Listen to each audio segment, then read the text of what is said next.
Hey Bevan, so I wanted to shoot a video for you here. This is the, so there's two parts here. This normally is upside down, because of course, you know, the spring, it's gonna be hard to show, but this guy, this one, is the one that is suspected to be leaking down. This one that has the spring is for the oil cooler bypass. Normally, because it has a spring, it's shut. This one is just gravity, so it would be upside down. Gravity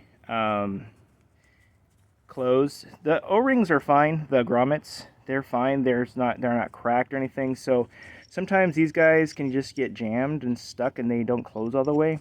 That could be what's happening. I honestly don't know because they look fine. But either way, trying to show you here. This would go more or less. That's kind of hard to show. Let me get this out of the way.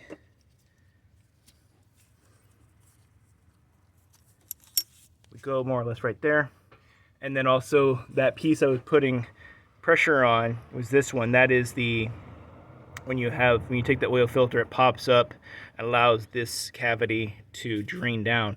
That is supposed to happen, but this one is not supposed to drain down. It's only supposed to allow oil to come into the engine, not allow it to drain back out. So again, a few things. If that's not closing properly, this cavity will drain.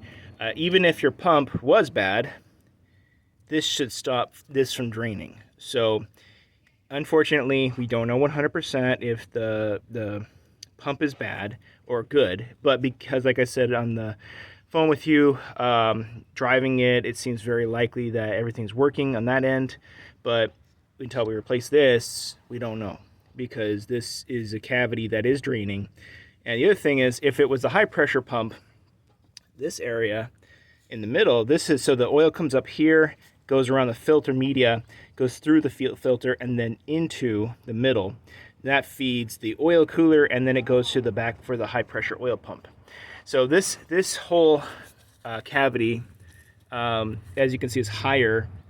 And so if it was a high pressure pump that was leaking down this area around here, the base would be full of oil, and it was draining all the way down past this. So definitely this is allowing oil to go past very slowly, as you saw, or at least suspect at this point. So yeah, it sucks to have to go through all these different test methods, but kind of there's no other way to isolate the problem.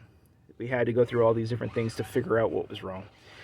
So just trying to give you an update. Something else that I've been doing, of course, because we're replacing the excuse me, fuel pressure regulator. So this is the oil filter assembly, oil filter housing, and then that's where the fuel pressure regulator goes. So parts are coming. They're not here yet. All right, thanks, Bevan.